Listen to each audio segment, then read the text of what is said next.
بسم اللہ الرحمن الرحیم۔ باب الاذان اذانی مثنا مثنا، یعنی یہ باب، اس میں یہ ذکر کیا جائے گا کہ کلمات اذان دو دو مرتبہ کہے جائیں گے، جیسے اللہ اکبر اللہ اکبر، اس کے بعد پھر اللہ اکبر اللہ اکبر، ایسی اشہد ان لا الہ الا اللہ اور پھر اشہد ان لا الہ الا اللہ۔ مثنا مثنا، مثنا کے معنی دو دو، یہ اثنین اثنین سے معدول ہے اور اس میں عدل تحقیقی ہے۔ اب مثنا کے معنی دو دو، تو اس کے بعد پھر مثنا کی جو تکرار ہے یہ تکرار تاکید کے لیے ہے۔ فرماتے ہیں حدثنا سلیمان بن حرب قال حدثنا حماد بن زید عن سماک بن عطیہ عن ایوب عن ابی قلابہ عن انس قال امر بلال ان يشفع الاذان وان يوتر الاقامہ الا الاقامہ۔ حضرت ابو قلابہ انس بن مالک رضی اللہ تعالی عنہ سے روایت کرتے ہیں کہ انس بن مالک رضی اللہ تعالی عنہ نے فرمایا کہ حضرت بلال کو یہ حکم دیا گیا تھا کہ کلمات اذان دو دو مرتبہ کہیں، وَأَن يُوتِرَ الْإِقَامَةَ اور کلمات اقامت ایک ایک مرتبہ کہیں، إِلَّا الْإِقَامَةَ مگر اقامت میں جو قد قامت الصلاۃ ہے یہ دو مرتبہ، یعنی کلمات اذان دو دو مرتبہ اور کلمات اقامت ایک ایک مرتبہ، لیکن کلمات اقامت میں جو قد قامت الصلاۃ ہے یہ دو دو مرتبہ۔ یہ ہمارے یہاں پر اقامت بھی مثل آذان کے ہیں اور اقامت کے کلمات بھی دو دو مرتبہ کہے جائیں گے۔ میں نے اس کی تفصیل احادیث مبارکہ کی روشنی میں گزشتہ سبق میں کر دی ہے، وہ آپ نے سماعت کر لی ہوگی۔ اگلی روایت دیکھیں، حدثنا محمد قال اخبرنا عبد الوهاب قال اخبرنا خالد الحذاء عن ابی قلابہ عن انس بن مالک۔ یہ ابو قلابہ کا نام عبداللہ ابن زید ہے، باقی راویوں کا ذکر پہلے ہو چکا ہے۔ انس بن مالک رضی اللہ تعالیٰ عنہ بیان فرماتے ہیں لما کثر الناس، جب مدینہ طیبہ میں لوگوں کی تعداد زیادہ ہو گئی تو انس ابن مالک کہتے ہیں ذکروا ان يعلموا وقت الصلاة بشيء يعرفونه، تو لوگوں نے یہ ذکر کیا کہ نماز کے وقت کے لیے کوئی علامت مقرر کر لی جائے جس علامت کے ذریعے وقت نماز کو سب لوگ پہچان لیں اور سب لوگ جمع ہو جائیں۔ فذکروا ان یوروا نارا، تو بعض حضرات نے یہ ذکر کیا کہ آگ روشن کی جائے، او یضربوا ناقوسا یا ناقوس بجایا جائے، تو فأمر بلال، تو حضرت بلال رضی اللہ تعالیٰ عنہ کو حکم دیا گیا کہ ان یشفع الاذان وان یوتر الاقامہ، کہ کلمات اذان دو دو مرتبہ کہیں اور کلمات اقامت ایک ایک مرتبہ۔ یہ حدیث 603 نمبر کی حدیث آپ دیکھ لیں۔ باب الاقامۃ واحدۃ الا قولہ قد قامت الصلاۃ، یہ باب اس بارے میں کہ اقامت کے کلمات ایک ایک مرتبہ کہے جائیں گے، صرف جو قد قامت الصلاح ہے یہ دو دو مرتبہ کہا جائے گا۔ فرماتے ہیں حدثنا علی بن عبد اللہ قال حدثنا اسماعیل بن ابراہیم قال حدثنا خالد عن ابی قلابہ عن انس قال امر بلال ان یشفع الاذان وان یوتر الاقامہ، حضرت بلال کو حکم دیا گیا تھا کہ کلمات اذان دو دو مرتبہ کہیں اور اقامت کے کلمات ایک ایک مرتبہ۔ اب یہاں پر قد قامت الصلاۃ دو مرتبہ کہنا ہے، اس کا اس میں ذکر نہیں ہے۔ تو فرماتے ہیں قال اسماعیل فذکرتہ لایوب، حضرت اسماعیل ابن ابراہیم کہتے ہیں کہ میں نے یہ حدیث حضرت ایوب سختیانی کے سامنے ذکر کی، تو انہوں نے اس حدیث کو سن کر فرمایا الا الاقامہ، کہ اقامت کے کلمات ایک ایک مرتبہ کہے جائیں گے، الا الاقامہ، مگر قد قامت الصلاۃ یہ دو دو مرتبہ کہا جائے گا۔ ان حدیث کا بعض علماء احناف نے جواب یہ دیا ہے کہ اقامت کے کلمات ایک ایک مرتبہ کہنا ابتدائی اسلام میں تھا، شروع میں، یعنی جب اذان مشروع ہوئی تھی تو شروع میں اقامت کے کلمات ایک ایک مرتبہ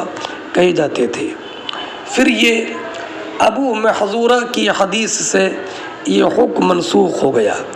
جس کی روایت اصحاب سنن نے کی ہے کہ اور اس حدیث میں یہ ہے کہ اقامت کے کلمات بھی مثل اذان کے دو دو مرتبہ کہی جائے،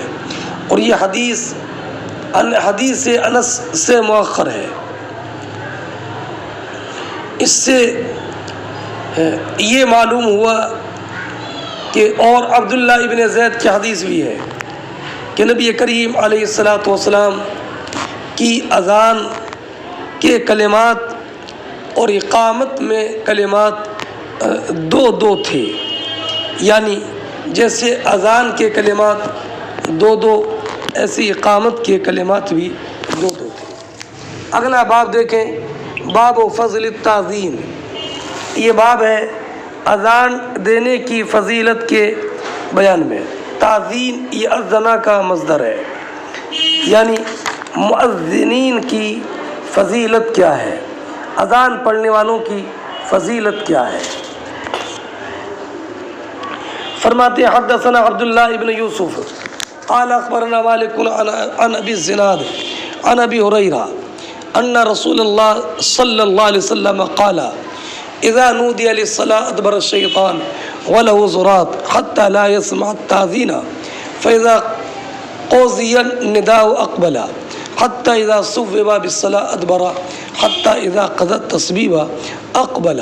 حتى يخطر بين المرء ونفسه يقول اذكر كذا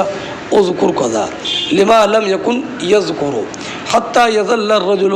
لا يدري كم صلى۔ اس حدیث کی تشریح کرنے سے پہلے ترجمہ سماعت فرمائے۔ حضرت ابو ہریرہ رضی اللہ تعالیٰ عنہ بیان فرماتے ہیں کہ نبی کریم علیہ الصلاۃ والسلام نے ارشاد فرمایا، جب اذان کے لیے، جب نماز کے لیے اذان کہی جاتی ہے تو شیطان پیٹ پھیر کر بھاگتا ہے، وَلَهُ زُرَاتٌ، اور اس کی ہوا خارج ہوتی ہے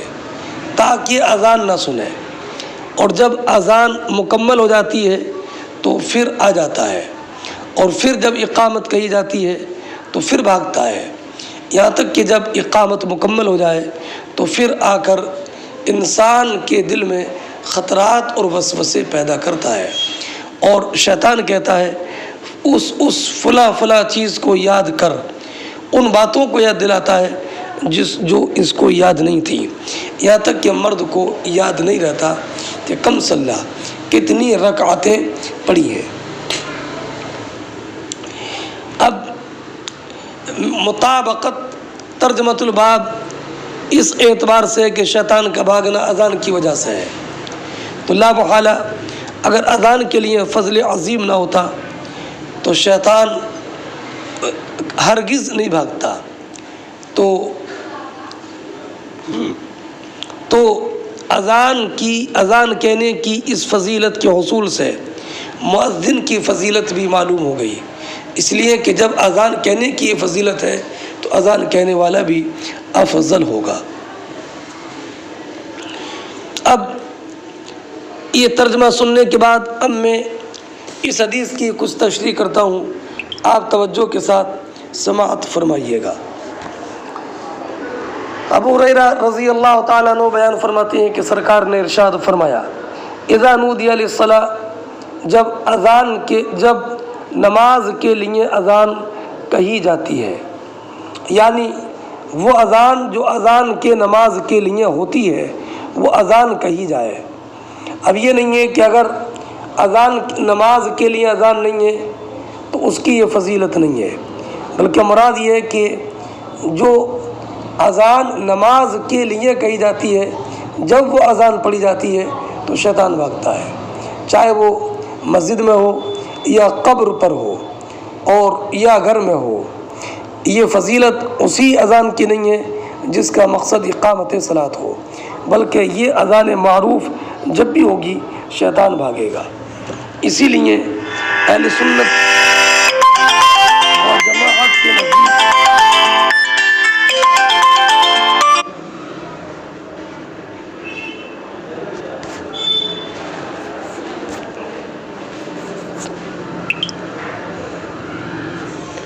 اہل سنت و جماعت کے نزدیک قبر پر اذان پڑھی جاتی ہے، قبر پر اذان پڑھی جاتی ہے، اور اس کا مقصد قبر میں میت کو انس پیدا کرنا اور شیاطین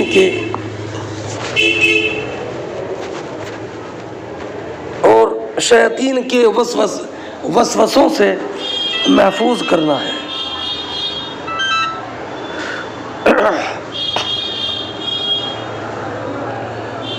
فرماتے ہیں اب ادبر الشیطان وَلَهُ ذرات، شیطان بھاگتا ہے اس حال میں کہ وہ اس کی ریح خارج ہوتی ہے۔ تو علامہ عینی علیہ الرحمۃ والرضوان نے فرمایا یہ شیطان کے بھاگنے کے وقت اس کے حال کی تمثیل ہے، اس انسان کے حال سے کہ جس کو بہت اہم معاملہ پیش آ گیا ہو، یہاں تک کہ اس حال کی اور معاملے کی شدت کی وجہ سے اس کی ہوا خارج ہونا شروع ہو جائے۔ اس لیے کہ جب انسان سخت مصیبت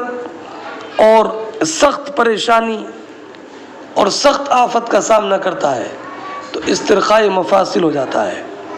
اور وہ اپنے نفس پر کنٹرول نہیں کر پاتا ہے، تو پیشاب اور پخانے کا مقام بالکل ڈھیلا ہو جاتا ہے اور پھر پیشاب اور ہوا خارج ہونا شروع ہو جاتی ہے۔ تو اب اس کے حال اب جب اذان سن کر شیطان پر عظیم ہیبت اور عظیم مصیبت طاری ہوتی ہے تو وہ اذان سنائی نہ دے، اس لیے وہ بے تحاشا بھاگتا ہے۔ تو اس کے حال کو تشبیہ دی گئی ہے اس مرد کے حال سے جس کو کہ عظیم مصیبت لاحق ہو جائے، اور اس کے لیے بطور ادعاء ذرات ہوا کا خروج ثابت کیا گیا جو کمال خوف اور شدید خوف کے وقت سے پیدا ہوتی ہے۔ حقیقت میں وہاں پر خروج ریح مراد نہیں ہے، لیکن پھر فرمایا کہ ہاں ریح کا ہونا ممکن ہے، اس لیے کہ وہ بھی ایک روح ہے اگرچہ ہم اس کی کیفیت کو نہیں جانتے ہیں۔ اب ایک شائبہ یہاں پر یہ ہے کہ شیطان اذان سن کر بھاگتا ہے اور قرأت قرآن سے نہیں بھاگتا، حالانکہ قرأت قرآن تو اذان سے افضل ہے۔ تو اس کا جواب یہ ہے کہ اذان سن کر بھاگتا ہے تاکہ جو اذان سن رہا ہے اس کی گواہی قیامت کے دن نہ دینی پڑے، اس لیے کہ حدیث پاک میں ہے کہ جو بھی مؤذن کی آواز سنے گا جن یا انس یا کوئی بھی شے وہ مؤذن کے لیے قیامت میں گواہی دیں گے۔ تو شیطان بھی تو ایک شے ہے، اور یا یہ جن میں داخل ہے، اس لیے کہ یہ شیطان بھی جن سے ہے۔ اب رہا یہ شائبہ کہ شیطان تو اہل شہادت سے نہیں ہے، اس لیے کہ وہ کافر ہے،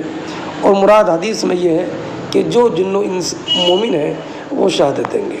جواب یہ ہے کہ یہ اپنے آپ کو اہل شہادت سے سمجھتا ہے۔ اور ایک دوسری وجہ بعض علماء نے یہ بیان فرمائی کہ اذان جب شروع ہوتی ہے تو مؤذن کے دل میں وسوسہ پیدا کرے گا، یہ اس سے مایوس ہو جاتا ہے، اب جب مایوس ہو گیا اس لیے وہ بھاگتا ہے۔ اب رہا یہ کہ اذان سے کیسے بھاگتا ہے، حالانکہ نماز جب پڑھتا آدمی تو اس سے قریب ہو جاتا ہے، حالانکہ نماز میں قرأت قرآن ہے اور مناجات حق ہے، مناجات رب۔ تو ابھی میں نے آپ کو بتایا کہ اذان میں یہ وسوسہ پیدا کرنے سے مایوس ہو جاتا ہے، اس لیے بھاگتا ہے، اور نماز میں اس کے لیے وسوسوں کے دروازے کھول دیے جاتے ہیں۔ آگے دیکھیں، فَإِذَا قُضِيَ النِّدَاءُ، جب اذان مکمل ہو جاتی ہے تو یہ آتا ہے اور پھر وسوسے پیدا کرتا ہے، اور جب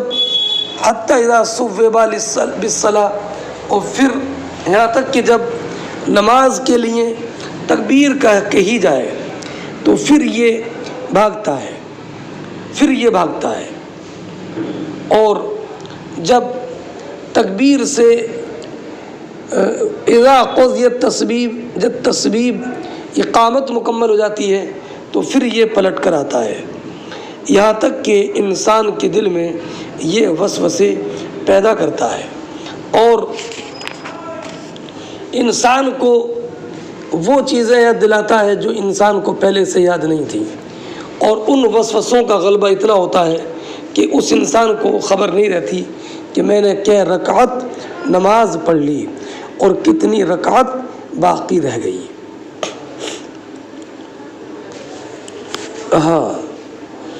اب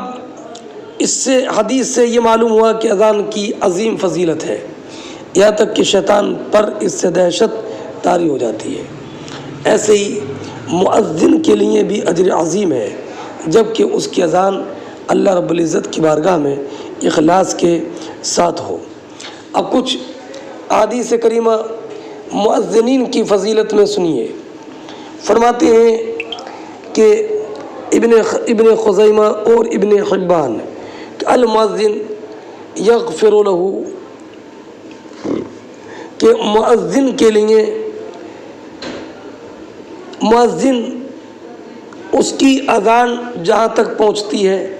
ہر رطب و یابس اس کے لیے استغفار کرتا ہے، یعنی مغفرت کی دعا کرتا ہے۔ اور ایک روایت میں یہ ہے کہ ہر رطب و یابس جو بھی اس کی اذان کو سنتا ہے اس کی تصدیق کرتا ہے۔ اور ایک حدیث میں یہ ہے کہ اذان کہنے کے وقت مؤذن کے لیے 140 نیکیاں لکھی جاتی ہیں، اقامت کے وقت میں 120 نیکیاں، اور ایک حدیث پاک میں ہے کہ قیامت کے دن مؤذنین کی گردنیں بلند ہوں گی، یعنی وہ باعزت ہوں گے، اور اپنی گردن کی لمبائی کی وجہ سے قیامت کے دن ان کی معرفت ہوگی کہ یہ مؤذن ہے۔ اور ایک حدیث میں یہ ہے کہ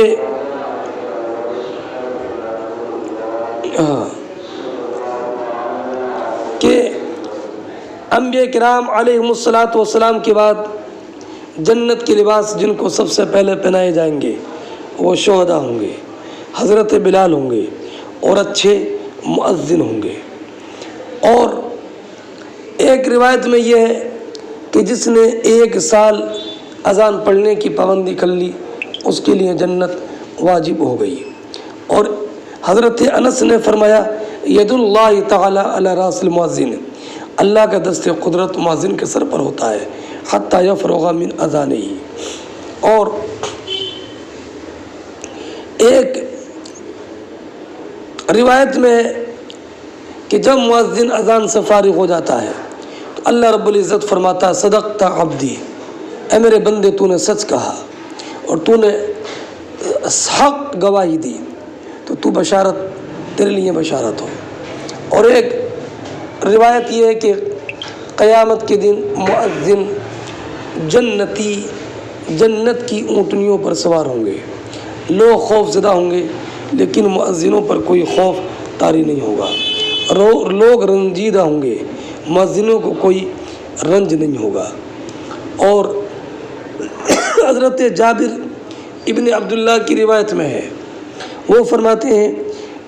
قیل یا رسول اللہ، نبی کریم علیہ الصلوۃ والسلام کی بارگاہ میں عرض کیا گیا یا رسول اللہ قیامت کے دن جنت میں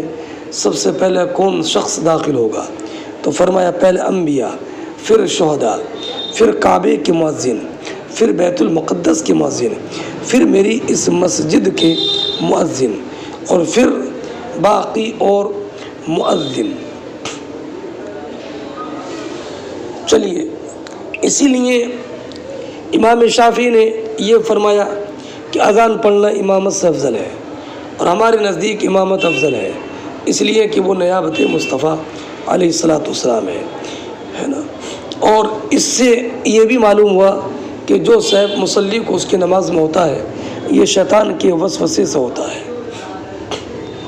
چلیے، باب رفع الصوت بالنداء، یہ بات اس بارے میں کہ مؤذن اذان میں اپنی آواز کو بلند کرے گا. مؤذن اذان میں اپنی آواز کو بلند کرے گا، یعنی بلند آواز سے اذان کہے، ہے نا. اب یعنی مؤذن کے اپنی آواز کو بلند کرنے کا ثواب کتنا ہے؟ فرماتے ہیں حضرت عمر ابن عبدالعزیز رضی اللہ تعالی عنہ نے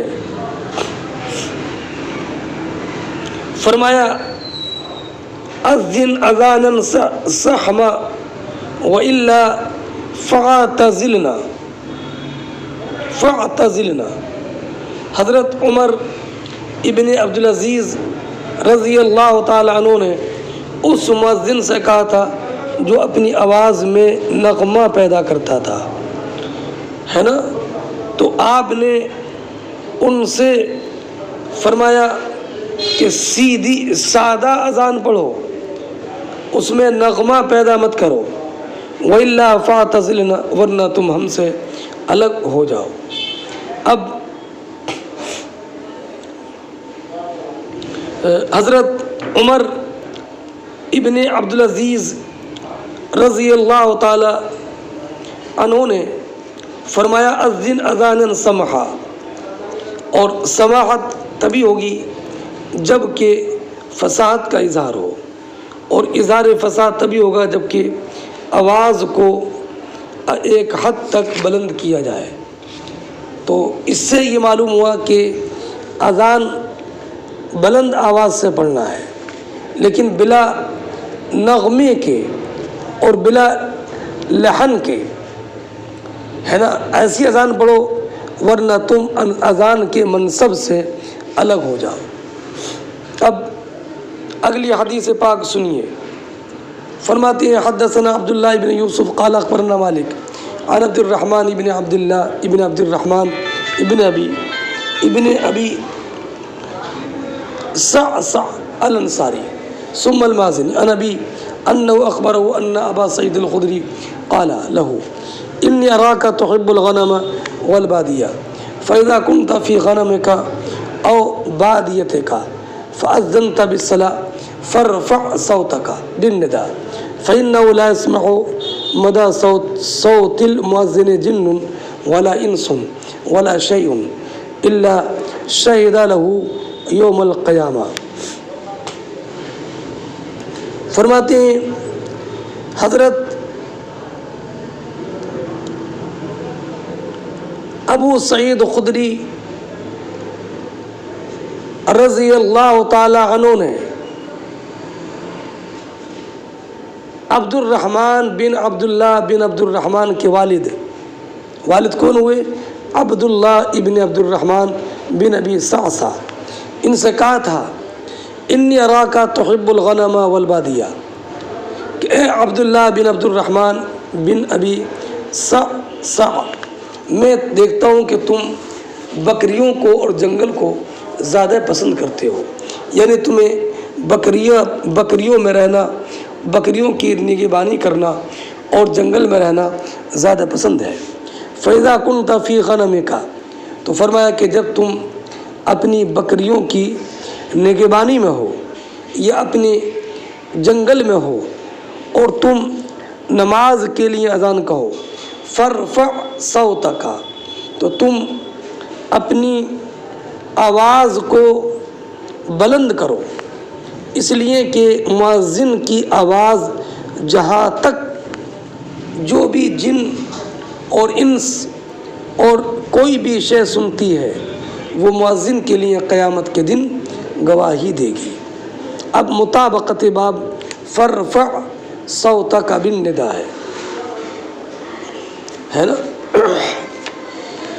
اب یہ جنگل کو پسند کیوں کرتے تھے؟ بکریوں کے چرانے کے لیے، بکریوں کے، اور بکریوں کا چرانا زیادہ کر جنگل میں ہوتا ہے۔ بادیہ وہ جنگل جس میں کوئی عمارت نہ ہو۔ ہاں، اب اس حدیث سے چند باتیں معلوم ہوئیں کہ اذان میں آواز کو بلند کیا جائے تاکہ اس کے لیے گواہی دینے والے زیادہ ہوں، اور اذان بلند مکان پر کہی جائے تاکہ اذان کی آواز دور تک جائے۔ حضرت بلال رضی اللہ تعالی عنہ کے بارے میں ہے کہ وہ بنی نجار کی عورت کے گھر کی چھت پر اذان پڑھتے تھے، ہے نا، اور اس کا گھر مسجد کے ارد گرد گھروں میں سب سے اونچائی پر تھا، اور اس سے یہ بھی معلوم ہوا کہ لوگوں سے جدائی، تنہائی اختیار کرنا خصوصاً فتنوں کے زمانے میں، اور اس سے یہ بھی معلوم ہوا کہ بکریوں کی نگہبانی کرنا اور صحرا میں خلوت نشین ہو کر رہنا یہ اسلاف کا طرز ہے، اور یہ بھی معلوم ہوا کہ اگر منفرد ہو تو وہ بھی اذان پڑھے اگرچہ وہ صحرا میں ہو، اس لیے کہ اگر اس کے ساتھ کوئی نماز پڑھنے والا موجود نہیں ہے تو جو حیوانات و جمادات ہیں جو اس کی آواز سنیں گے تو ان کی شہادت تو اس کو حاصل ہو جائے گی۔ ہاں، اور یہ بھی معلوم ہوا کہ اذان سے مقصود ابلاغ اور اعلام ہے نا، اور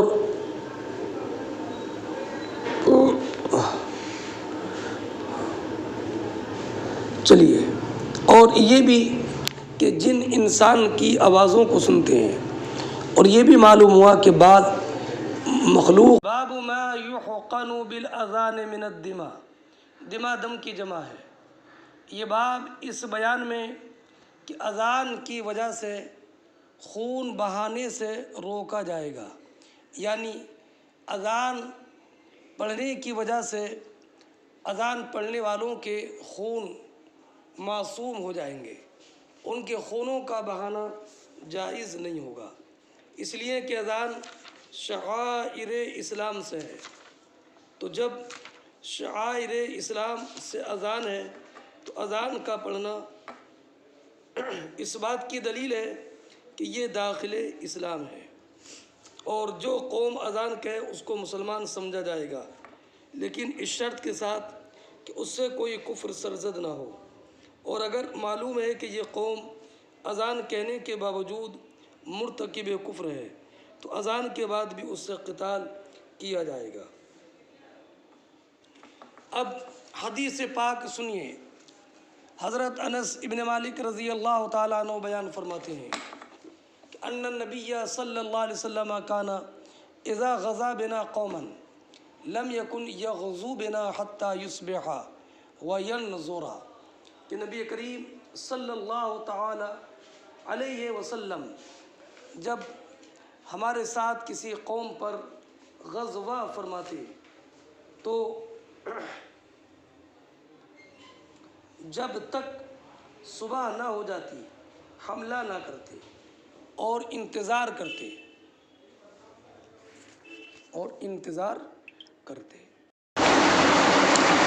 فَإِن سَمِعَ أَذَانًا كَفَّ عَنْهُمْ، اگر اذان سنتے تو رک جاتے، وَإِن لَّمْ يَسْمَعْ أَذَانًا أَغَارَ عَلَيْهِمْ، اور اگر اذان نہ سنتے تو ان پر حملہ کرتے۔ قال فخرجنا خیبر، حضرت انس نے کہا کہ ہم خیبر کے لیے نکلے، فانتہینا الیہم لیلا، تو ہم اہل خیبر تک رات میں پہنچ گئے۔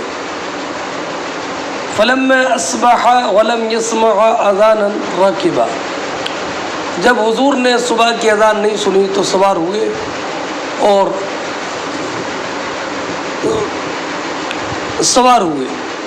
وَرَكِبْتُ خَلْفَ أَبِي طَلْحَةَ، اور میں حضرت ابو طلحہ کے پیچھے ان کی سواری پر بیٹھا۔ وَإِنَّ قَدَمِي لَتَمَسُّ قَدَمَ النَّبِيِّ صلی اللہ علیہ وسلم، اور بے شک میرے قدم نبی کریم علیہ الصلاۃ والسلام کے قدم کو چھو جاتے۔ حضرت انس فرماتے ہیں فخرجوا الینا بمقاتلہم ومصاحیہم، تو اہل خیبر ہماری طرف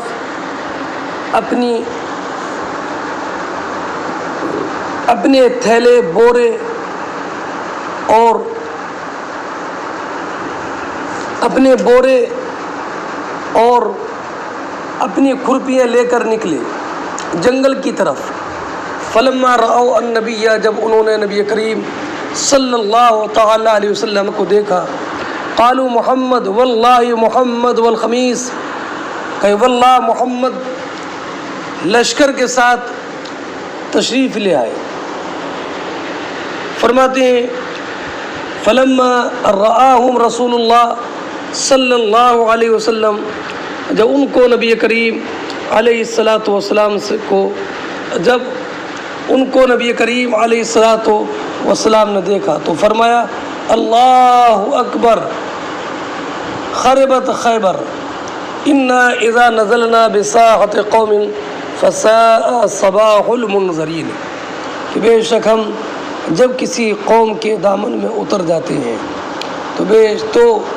ڈرائے ہوئے کہ صبح بہت بری ہوتی ہے۔ یہ حدیث بعین ہی اسی سند کے ساتھ باب خوف المومن ان یحبط عملہ میں گزر چکی ہے، اور مطابقت حدیث ترجمۃ الباب سے بالکل ظاہر و باہر ہے۔ اس حدیث میں یہ ہے کہ نبی کریم علیہ الصلاۃ والسلام جب کسی آبادی پر حملہ کرتے تو حملہ کرنے سے پہلے یہ دیکھتے کہ اس آبادی سے اذان کی آواز آتی ہے کہ نہیں۔ اگر اذان کی آواز آتی تو آپ اس آبادی پر چڑھائی نہیں کرتے۔ اس سے معلوم ہوا کہ اذان پڑھنے کی وجہ سے اس آبادی والوں کے خون معصوم ہو جاتے ہیں۔ اس حدیث سے یہ معلوم ہوا، اب سرکار نے جو فرمایا اللہم خربت خیبر، خیبر تباہ ہو گیا، اس لیے کہ نبی کریم علیہ الصلاۃ والسلام نے ان کے ہاتھوں میں کھرپیاں وغیرہ جو کہ بربادی کے آلات میں سے ہے ان کو دیکھا تو فرمایا۔ اور ایک قول یہ کہ خربت خیبر، سرکار نے اس لفظ خیبر تو خربت کا اطلاق یہاں پر خیبر کے نام سے خربت کو لیا کہ دونوں کا مادہ ایک ہے۔ اور ایسا علامہ عینی فرماتے ہیں ایسا یہ ہے کہ اللہ رب العزت جل جلالہ نے سرکار کو یہ بتایا کہ ابھی خیبر فتح ہونے والا ہے۔ اس حدیث سے یہ بات معلوم ہوئی کہ اذان شعار دین اسلام سے ہے، اور یہ اذان پڑھنا واجب ہے، اس کا ترک جائز نہیں ہے۔ اگر پوری آبادی اذان کے ترک پر آمادہ ہو جائے اور اذان نہ پڑھے تو بادشاہ اسلام ان سے قتال کرے گا۔ اب اذان پڑھنے کی وجہ سے خون معصوم ہو جاتے ہیں، اس لیے کہ اس میں اذان میں توحید کی شہادت ہے اور نبی کریم علیہ الصلوۃ والسلام کی رسالت کا اقرار ہے۔ تو اب اگر اذان کی آواز آ گئی تو اس سے معلوم ہوا کہ یہ لوگ دعوت اسلام کو قبول کرنے والے ہیں،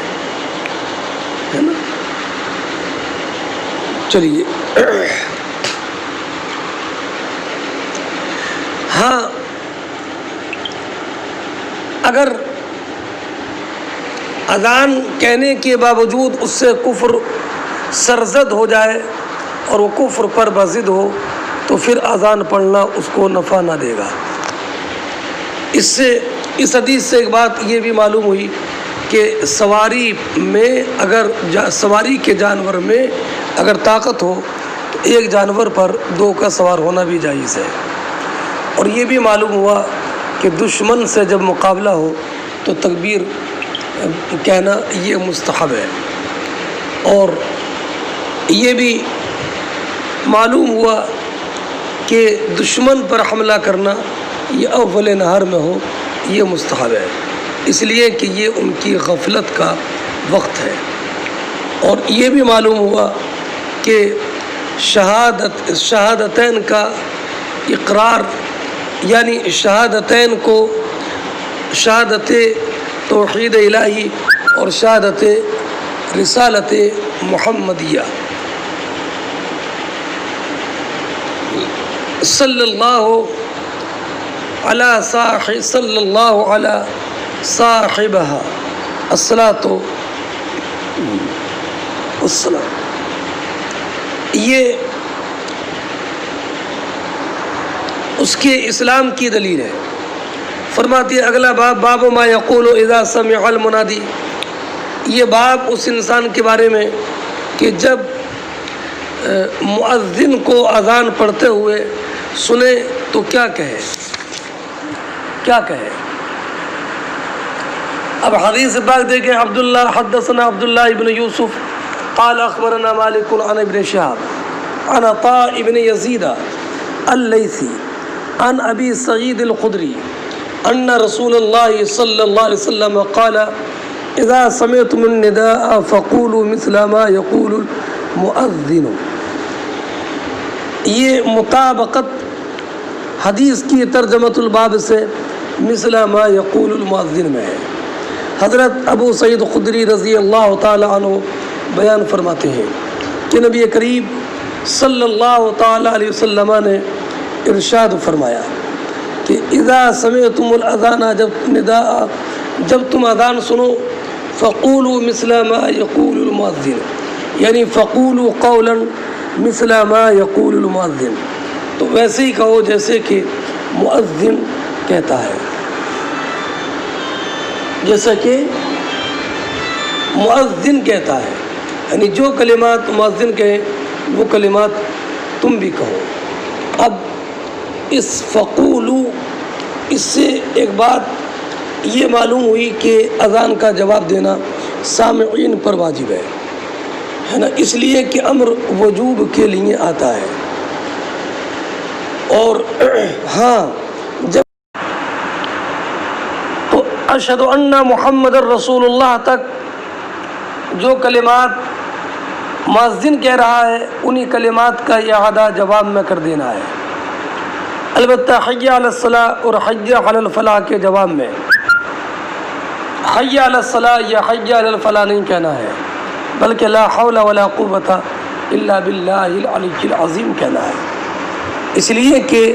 اگر حی علی الصلاۃ اور حی علی الفلاح کہے گا جواب میں تو یہ تو استہزاء ہو جائے گا۔ ایسی جب مؤذن الصلاۃ خیر من النوم کہے تو جواب میں الصلاۃ خیر من النوم نہیں، بلکہ یہ کہ صدقتا و بررتا، اور اذان و اقامت کے درمیان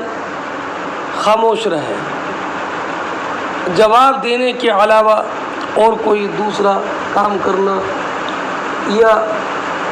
قرآن کریم کی تلاوت کرنا یا سلام کرنا، سلام کا جواب دینا،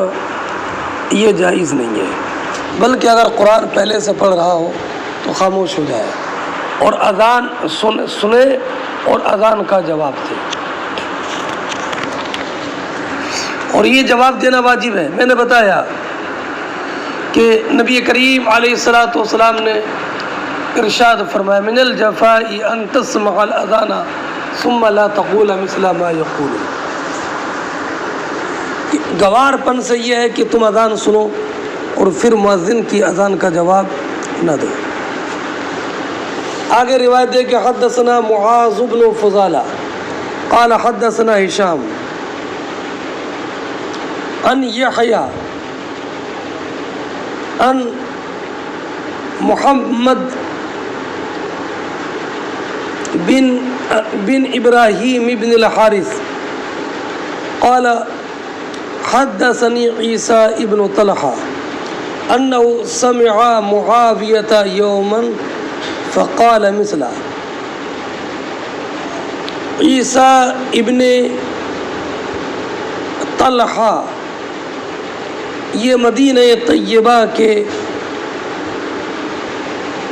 علماء فاضلین میں سے تھے۔ حضرت عمر بن عبدالعزیز کے زمانے میں ان کا وصال ہوا۔ یہ بیان فرماتے ہیں کہ حضرت امیر معاویہ رضی اللہ تعالی عنہ نے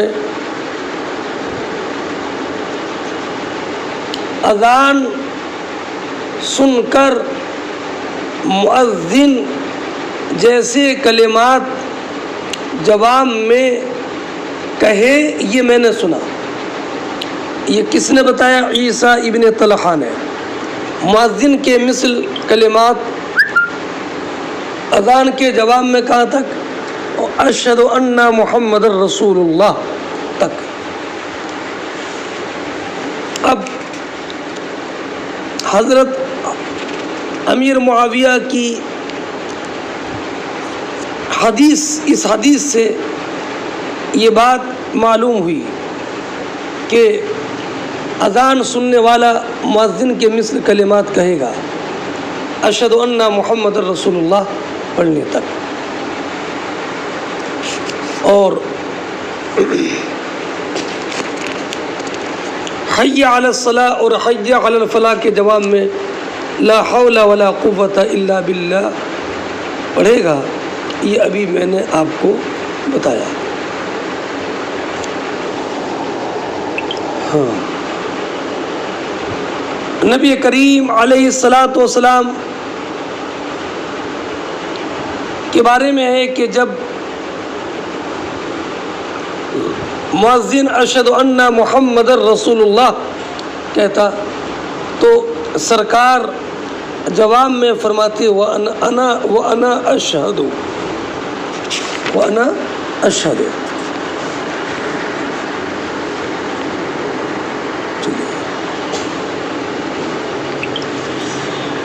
اگلی روایت حدثنا اسحاق بن راہویہ قال حدثنا وهب بن جرير قال حدثنا هشام عن يحيى نحوه قال يحيى وحدثني بعض إخواننا أنه قال لما قال حي على الصلاة قال لا حول ولا قوة إلا بالله وقال هكذا سمعنا نبيكم صلى الله عليه وسلم يقول۔ حدثنا اسحاق بن راہویہ قال حدثنا وهب بن جرير قال حدثنا هشام عن يحيى نحوه، اسی کے مثل روایت جو آپ نے پڑھی۔ قال يحيى وحدثني بعض اخواننا، ہم سے بعض احباب نے بیان فرمایا۔ یہ یہ الروایہ عن المجہول کے باب سے ہے، اور بعض احباب سے مراد کون ہے؟ تو امام کرمانی نے فرمایا کہ اس سے مراد امام اوزاعی ہے، انہو قال کہ انہوں نے کہا، لما قال کہ جب مؤذن نے لا حول ولا قوة الا باللہ، جب مؤذن نے حی علی الصلاۃ کہا، قال لا حول ولا قوة الا باللہ، تو حضرت امیر معاویہ نے لا حول ولا قوة الا باللہ کہا، وقال اور بتایا کہ ہاکذا سمعنا نبیکم صلی اللہ علیہ وسلم یقول، کہ ہم نے تمہارے نبی صلی اللہ علیہ وسلم کو ایسا کہتے ہوئے ہی سنا ہے۔ باب الدعاء عند النداء، یہ باب اس بارے میں کہ اذان کے وقت میں دعا پڑھنا، یعنی جب اذان مکمل ہو جائے تو پھر کون سی دعا پڑھی جائے۔ فرماتے حدثنا علی بن عیاش قال حدثنا شعیب ابن ابی حمزہ عن محمد بن المنکدر عن جابر بن عبداللہ ان رسول اللہ صلی اللہ علیہ وسلم قال من قال حين يسمع النداء اللهم رب هذه الدعوة التامة والصلاة القائمة آت محمدا الوسيلة والفضيلة وابعثه مقاما محمودا الذي وعدته حلت له شفاعتي يوم القيامة۔ جابر بن عبداللہ رضی اللہ تعالی عنہ بیان فرماتے ہیں کہ نبی کریم علیہ الصلاۃ والسلام نے ارشاد فرمایا، جس انسان نے اذان سننے کے وقت یعنی اذان مکمل ہونے پر یہ دعا پڑھی، اللہم رب هذه الدعوة التامة والصلاة القائمة آت محمدا الوسیلہ والفضیلہ وابعثه مقاما محمودا الذي وعدته،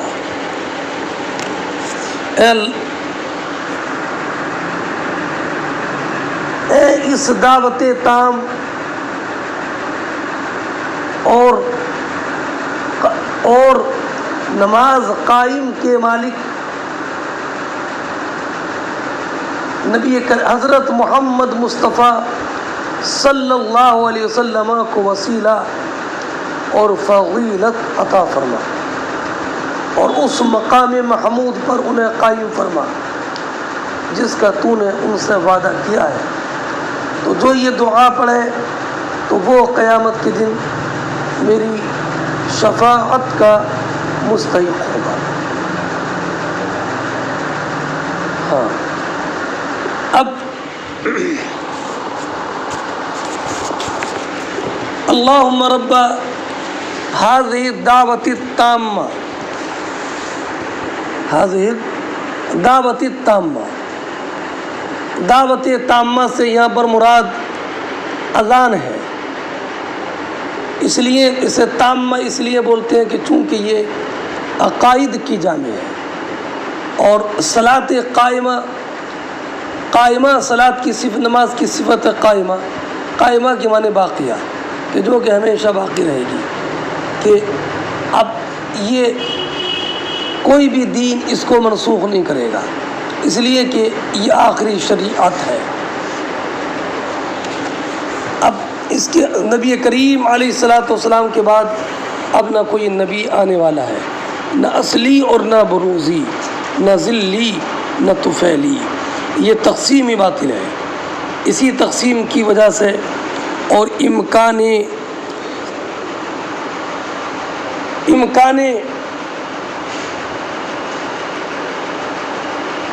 نبی بروزی کی وجہ سے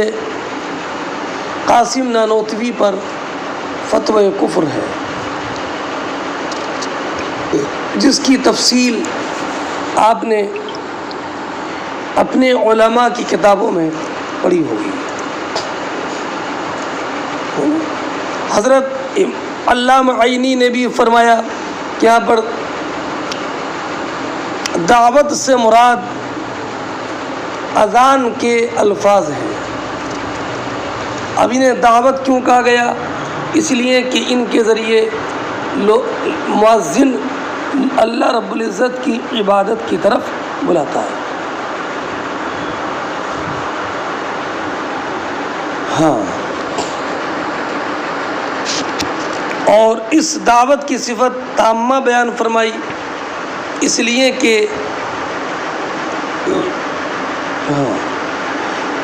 اب تامہ کہہ کر یہ بتانا ہے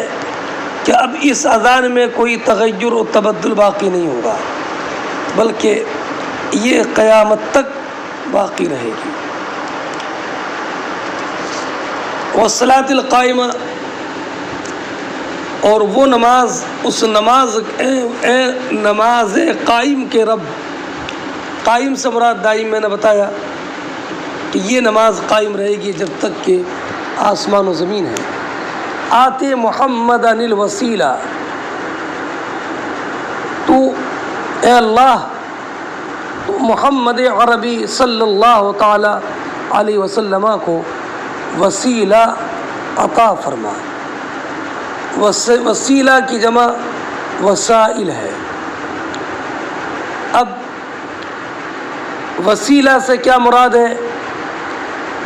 تو وسیلے سے مراد واضح کرنے میں ایک حدیث مبارک ہے جو حضرت عبداللہ ابن عمرو ابن عاص سے ہے کہ نبی کریم صلی اللہ تعالی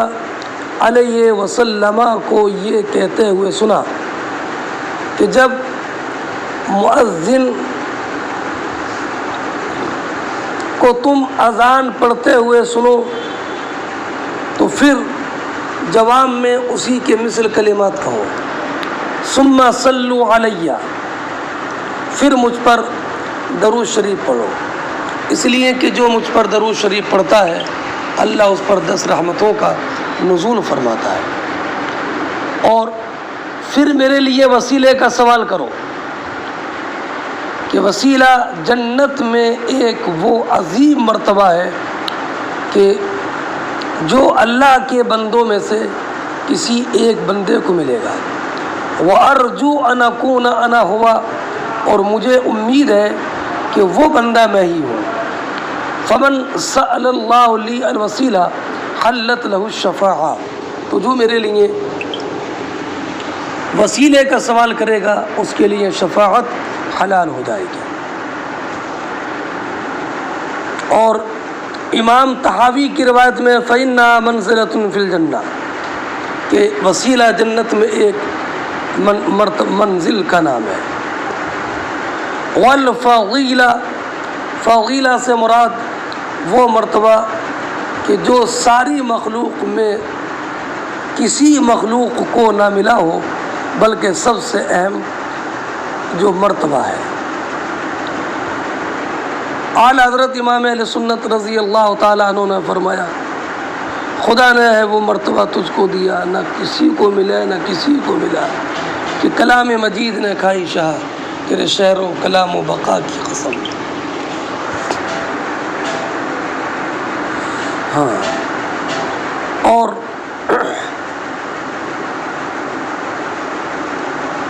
مقام محمود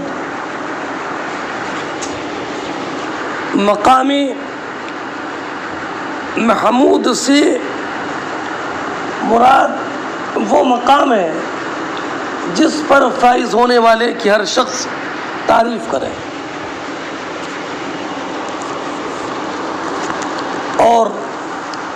مقام محمود سے مراد علامہ ابن جوزی نے کہا کہ شفاعت ہے، اور ایک قول یہ ہے کہ اس سے مراد عرش پر جلوس ہے، اور ایک قول یہ ہے کہ یہ وہ مقام ہے جہاں اولین آخرین سب حضور کی تعریف کریں گے، جس سے تمام مخلوقات پر حضور کی برتری ظاہر ہوگی۔ جو مانگیں گے دیا جائے گا، جس کی شفاعت کریں گے قبول کی جائے گی، سب ان کے جھنڈے کے نیچے ہوں گے۔ الذی وعدت، جس کا تو نے جس مقام محمود کا تو نے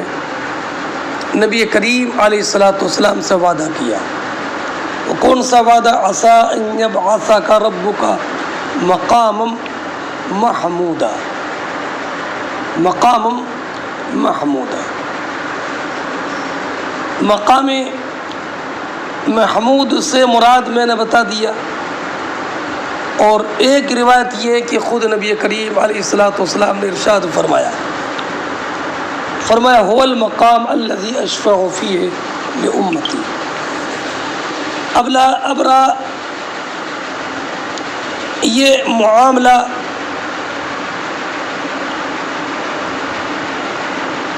کہ جب اللہ رب العزت نے سرکار سے مقام محمود عطا کرنے کا وعدہ کر لیا، اور اللہ رب العزت وعدہ خلافی نہیں فرماتا ہے، ان اللہ لا یخلف المیعاد، تب امت کو اس دعا کرنے کا فائدہ کیا ہے؟ تو علامہ عینی نے فرمایا کہ یہ اشارہ کرنا ہے کہ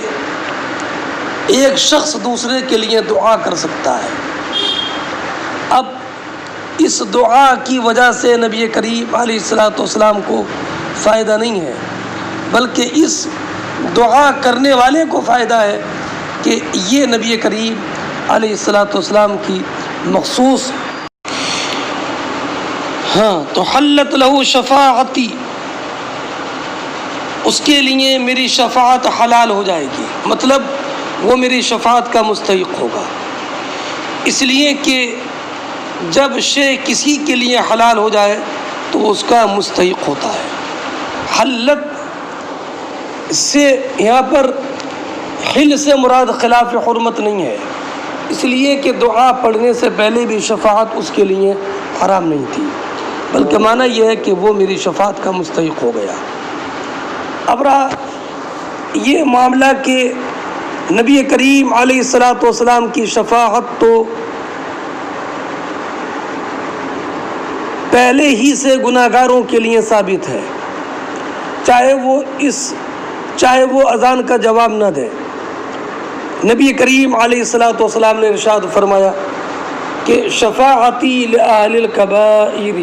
من امتی، تو اس کا جواب یہ ہے کہ نبی کریم علیہ الصلوۃ والسلام کی شفاعت متعددہ ہے۔ مثلا ایک شفاعت بغیر حساب و کتاب کے جنت میں داخل کرنا، اس کے مقامات کو بلند کرنا، اور یا بغیر جہنم میں جائے گناہوں کو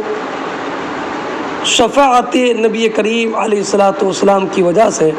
معاف، شفاعت کے ذریعے معاف کروا دینا، یا جہنم میں جو لوگ جا چکے ہیں جہنم سے ان کو نکالنا۔ تو اس سے مراد شفاعت مخصوصہ ہے کہ اگر اس نے اذان کا جواب دیا تو وہ مخصوص شفاعت کا مستحق ہو جائے گا، جیسے جنت میں بلا حساب و کتاب کے داخل ہو جانا یا درجے بلند ہو جانا۔ اب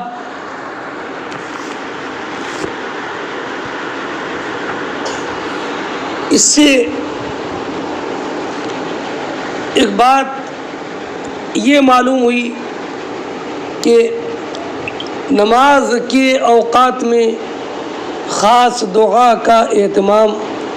کرنا چاہیے، اس لیے کہ ان اوقات میں رحمت کے لیے آسمان کے دروازے کھول دیے جاتے ہیں۔ حدیث پاک میں کہ ساعتان لا یرد فیہما الدعاء، کہ دو ایسی ساعتیں ہیں جس میں کوئی دعا رد نہیں ہوتی، ایک تو نماز کے لیے اذان کا وقت، اور ایک اللہ کی راہ میں جہاد کے لیے مورچہ سنبھالنے کا وقت۔ تو اس سے معلوم ہوا کہ یہ اوقات اوقات اجابت دعا ہے۔ ہاں، اگلا باب دیکھیں، باب الاستہام فی الاذان۔ استہام کے معنی قرآن اندازی کرنا، یہ باب اذان میں قرآن اندازی کرنے کے بیان میں۔ ہاں، وَيُذْكَرُ أَنَّ أَقْوَامًا اخْتَلَفُوا فِي الْأَذَانِ فَأَقْرَعَ بَيْنَهُمْ سَعَدٌ، اور ذکر کیا گیا کہ کچھ لوگوں نے اذان میں منصب اذان میں اختلاف کیا۔ اذان میں اختلاف نہیں، منصب اذان پڑھنے میں اختلاف کیا۔ منصب تعظیم میں کسی نے کہا کہ میں اذان پڑھنے کا منصب قبول کرتا ہوں، دوسرے نے کہا کہ نہیں، اذان میں پڑھوں گا۔ تو حضرت سعد بن ابی وقاص رضی اللہ تعالیٰ عنہ نے ان کے درمیان قرآن اندازی فرمائی، جو 10 مبشرہ میں سے ہیں، اور یہ حضرت عمر بن خطاب رضی اللہ تعالیٰ عنہ کے دور خلافت میں فتح قادسیہ کے موقع پر ہوا، سن 15 ہجری میں۔ اس وقت میں سعد بن ابی وقاص لوگوں کے قافلے کے امیر تھے، اور مؤذن کی شہادت ہو گئی۔ اب منصب مؤذنی پر کئی لوگ دعوے دار ہو گئے، تو حضرت سعد بن ابی وقاص رضی اللہ تعالی عنہ نے قرآن اندازی کے ذریعے یہ منصب تعظیم پر ایک صاحب کو قائم کیا۔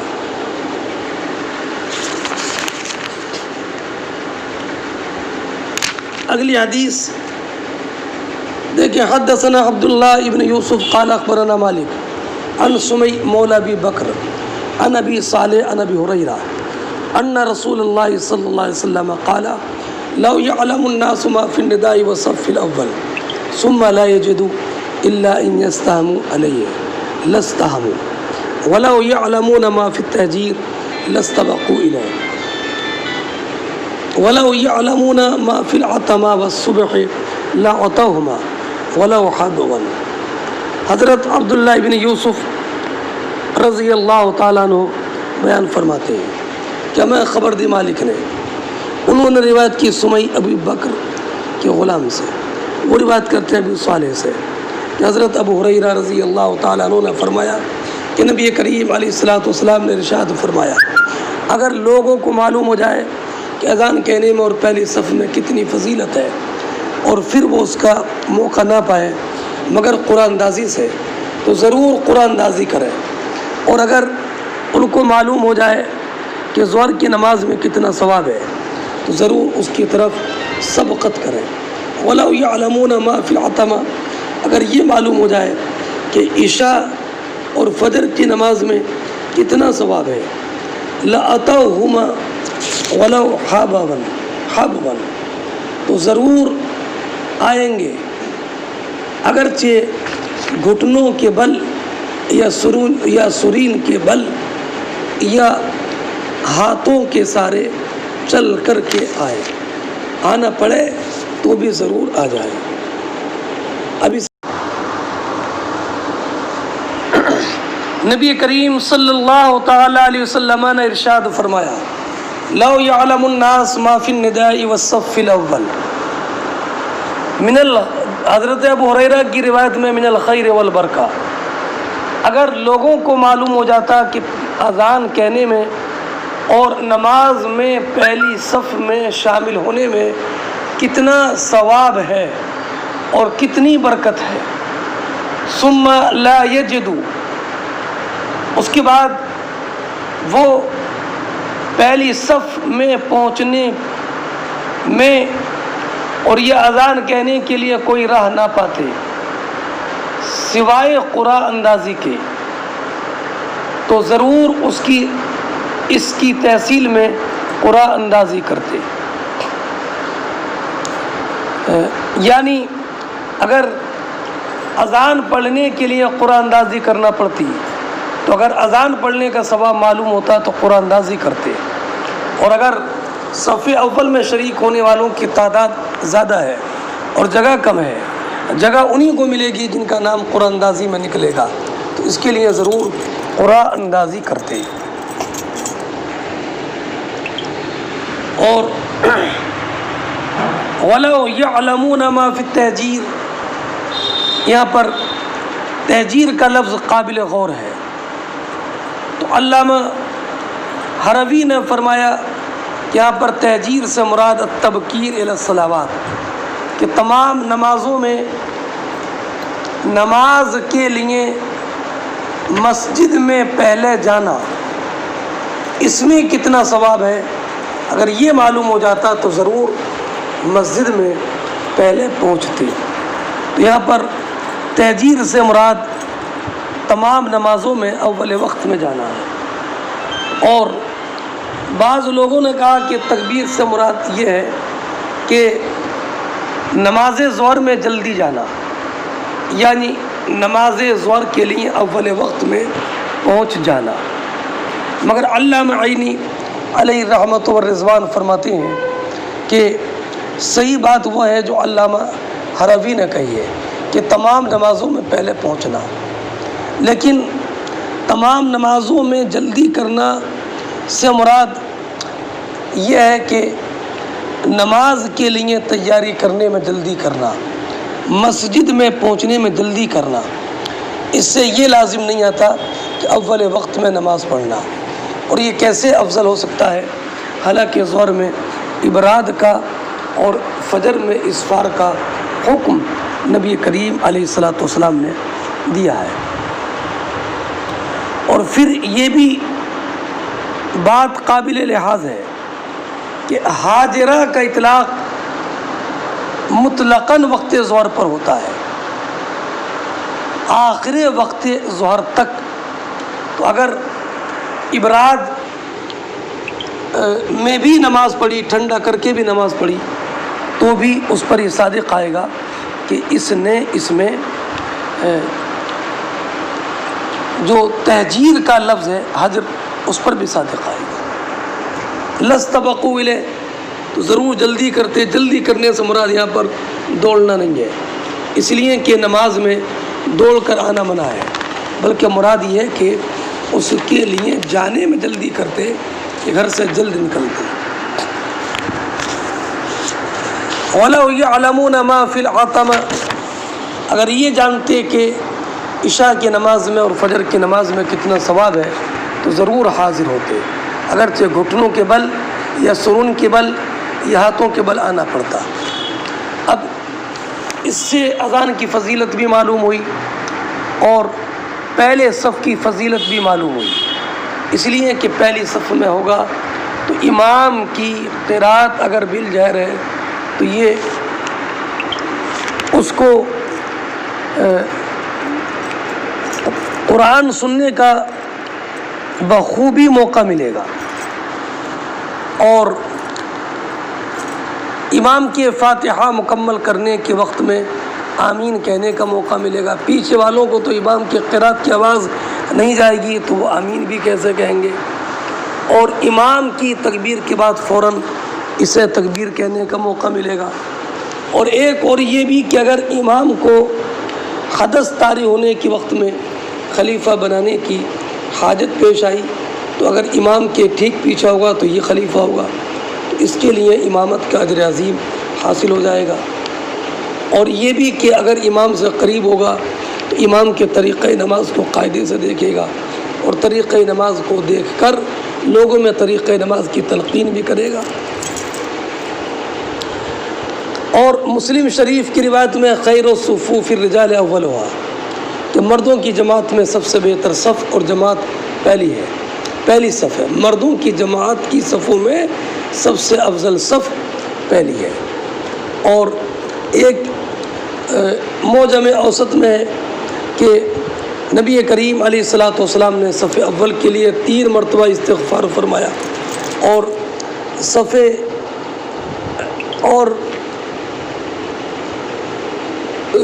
دوم کے لیے 2 مرتبہ، اور صف سوم کے لیے 3 مرتبہ۔ اور مسلم شریف کی روایت میں ہے کہ تم صف ایسے کیوں نہیں لگاتے جیسے فرشتے اپنے رب کی بارگاہ میں صف کے ساتھ حاضر ہوتے ہیں، پہلے وہ پہلی صف کو مکمل کرتے ہیں۔ ہاں، اور ایک یہ کہ ایک عبد الرحمن ابن عوف کی روایت میں کہ بے شک اللہ اور اس کے فرشتے پہلی والی صف والوں پر صلات بھیجتے ہیں، اور اس کے بعد سرکار نے فرمایا وَلَوْ يَعْلَمُونَ مَا فِي الْعَتَمَةِ، عتمہ سے مراد عشاء کی نماز ہے۔ اب رہا یہ کہ عشاء کو عتمہ کہنے سے ممانعت ہے، تو اس کا جواب یہ کہ یہ بیان جواز کے لیے ہے، اور یہ بتانے کے لیے کہ نہیں، یہ تحریم کے لیے نہیں ہے۔ اور ایک اور بھی یہاں پر عتمہ کا استعمال مصلحت کے لیے ہے، وہ یہ کہ عرب کے لوگ عشاء کا استعمال مغرب کے لیے بھی کرتے ہیں، تو اگر محفل عشاء ہوتا تو وہ اس کو مغرب پر محمول کرتے اور معنی فاسد ہو جاتا اور مطلوب فوت ہو جاتا، تو عتمہ کا اطلاق فرمایا جس میں کوئی شک ہی نہیں ہے۔ اس سے ایک بات یہ معلوم ہوئی کہ صف اول صف ثانی سے اور صف ثانی صف ثالث سے افضل ہے، اور ایک بات یہ بھی معلوم ہوئی کہ قرأ مشروع ہے، اور ایک بات یہ بھی معلوم ہوئی کہ عشاء اور فجر کی عشاء اور فجر کی نماز میں بہت زیادہ فضیلت ہے، اس لیے کہ عشاء میں اول نیند ہوتی ہے اور فجر میں آخری نیند ہوتی ہے، اور اول نیند اور آخری نیند کی تنقیص نفس پر بہت شاق